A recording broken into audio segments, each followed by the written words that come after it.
초보자분들이 운전해서 멀리 휴가를 떠난다는 건 실질적으로 쉽지 않은 거예요. 그죠? 그래서 여러분들이 가깝게 갈 수 있는 강화도도 생각보다 맛집도 많고 구경할 거리도 많기 때문에 강화도로 1박 2일이나 당일치기로 마지막 휴가를 직접 운전해서 다녀오는 건 어떠세요? 자, 오늘은 강화도의 드라이브 코스로 여러분들을 코너링, 핸들 어떻게 돌려야지 더 정확하게 돌릴 수 있는지 이런 것들 보여드리려고 나와봤습니다.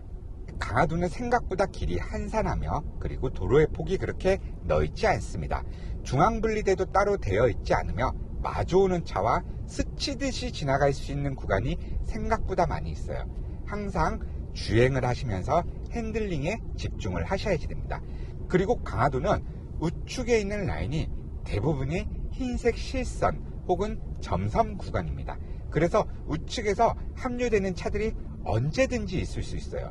신호등은 거의 대부분 전멸 또는 달려있지 않습니다. 방직턱 또한 거의 다 가짜로 그림만 그려져 있는 경우가 많아요. 여러분 운전하시면서 정말 조심하셔야 돼요. 이렇게 점선이 되어 있는 구간은 언제든지 차량이 나올 수 있다라고 생각하셔야 돼요.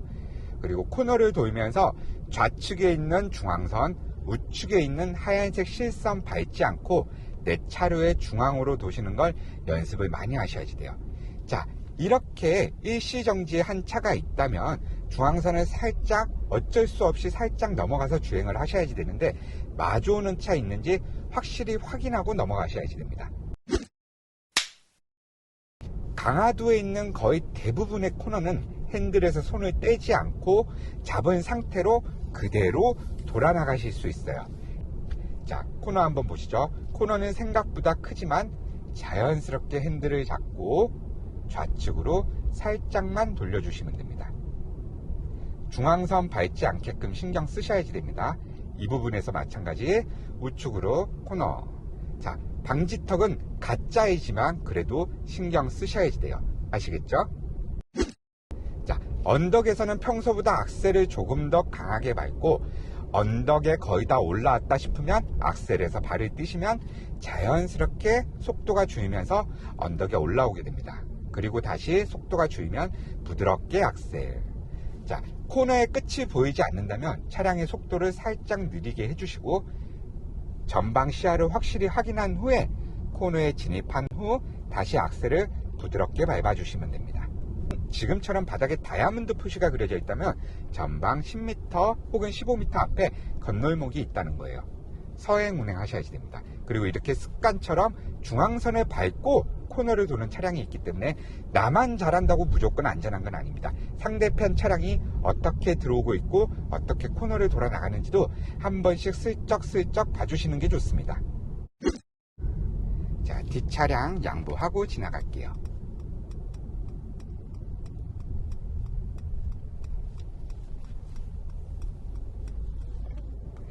자, 이런 식으로 뒷차량이 빠르다 하면 양보도 할 줄 아셔야지 돼요. 무조건 나는 제한 속도를 지키니 내 뒤에 빨리 오든 말든 나는 내 속도만 지키겠다 하고 고집불통으로 운전하시면 안 돼요. 살짝 피해줄 수 있는 공간이 있을 때 비상 깜빡이를 켜고 우측으로 살짝 붙여 뒷차량의 흐름을 방해하지 않고 양보하는 것도 센스입니다.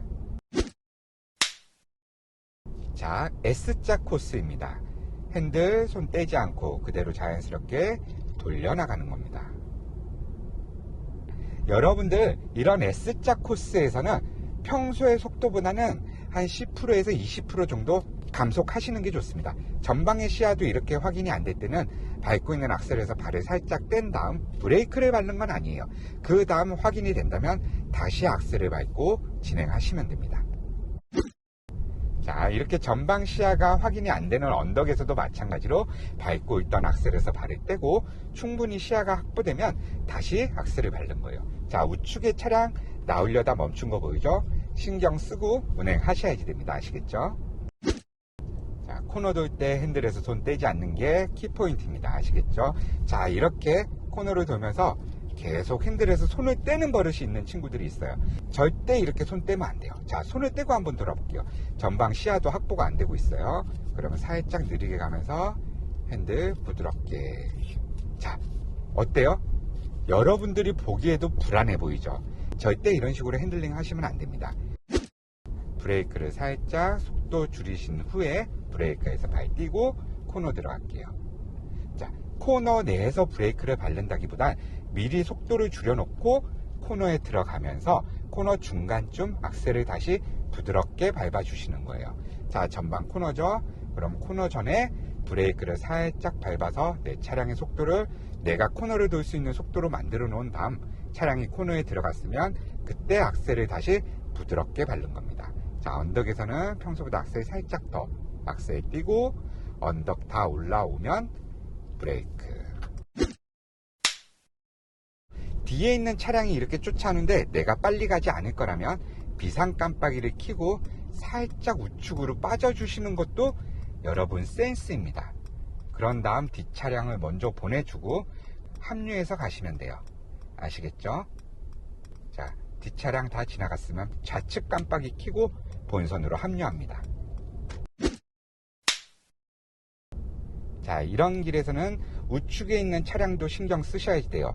갑자기 나올 수도 있다라고 가정을 하시면서 확인하시고 또 확인하셔야지 됩니다. 전방에 언덕이죠. 언덕에서는 평소보다 악셀을 조금 더 힘있게 눌러 주셔야지 됩니다. 아시겠죠? 자, 평소보다 악셀을 조금 더 힘있게. 그리고 언덕에 거의 다 올라왔다 싶으면 악셀에서 발을 떼고 부드럽게 넘어가고, 다시 언덕을 다 올라왔다면 내리막이라 할지라도 악셀을 부드럽게 눌러주셔도 괜찮습니다. 내 차로가 조금 좁아 보이지만 요 정도 차로 폭이면 버스 혹은 큰 트럭이라 할지라도 차로 안에 쏙 들어가서 운행이 가능합니다. 너무 좁다고 무서워할 필요 없어요. 그리고 반대편에 차량이 나타난다 해도 우측으로 이렇게 피해서 운행하시면 안 됩니다. 아시겠죠? 그리고 여러분들 코너길에 핸들을 언제 돌려야 될지 고민 많으시죠? 코너라고 해서 핸들을 미리 돌리는 게 아니에요. 차량을 코너에 집어넣은 다음 반템포 늦게 핸들을 돌리시는 게 좋습니다. 아시겠죠? 반템포 늦게 핸들을 돌리고 다시 그 코너길을 따라간다 생각하시면 돼요. 자, 여기서 한번 볼게요. 자, 코너에 차를 집어넣은 다음 핸들을 돌리시는 거예요. 다시 코너에 차량을 집어넣은 다음 핸들을 돌리는 겁니다. 자, 코너, 차량을 코너에 집어넣은 다음 핸들을 조향한다. 다시 코너에 차량을 집어넣은 다음 핸들을 조향한다. 이 순서입니다. 코너라고 해서 무조건 핸들을 미리 돌리는 게 아닙니다. 아시겠죠? 자, 코너에 차량을 집어넣은 다음 핸들을 조향한다.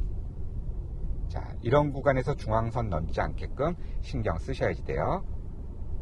자, 전방에 차량이 급하게 멈춰 섰어요. 이럴 때는 비상 깜빡이를 살짝 켜주고 꺼주시는 게 좋습니다. 이것도 센스입니다. 자, 여기는 강화도에 있는 동막해수욕장이고요. 동막해수욕장은 이렇게 좌우측에 주차장이 설치되어 있는 곳이 많아요. 자, 근데 우측에 이렇게 주차되어 있는 차량이 후진등이 들어와 있다면 여러분들 신경 쓰셔야지 돼요. 후진으로 나오는 차량은 시야가 많이 답답해요. 후방 우측에서 오는 차량이 안 보이는 경우가 많아요. 후진등이 들어와 있는 차량이 있다면 꼭 신경 쓰셔야지 됩니다. 아시겠죠? 자, 앞차가 브레이크를 밟았다면 저 또한 악셀에서 밟고 있던 악셀에서 발을 뗀 다음 브레이크를 밟을 준비를 하고 있는 게 좋아요. 무조건 앞차 브레이크 밟았다고 저도 브레이크를 밟는 건 아니에요. 자, 코너길에 우측 시야가 확보가 안 될 때는 악셀에서 발을 떼고 코너에 진입한 다음 다시 악셀을 부드럽게 눌러주시는 게 좋습니다. 무조건 코너라고 해서 브레이크를 밟는 것도 아니에요. 악셀을 띄는 행위만으로도 내 차의 속도는 서서히 줄어갑니다. 자, 전방 사람 신경 써야 됩니다. 천천히. 어쩔 수 없이 중앙선을 밟고 들어갈 수 있는 경우도 있지만 이왕이면 중앙선은 밟지 않는 게 좋습니다.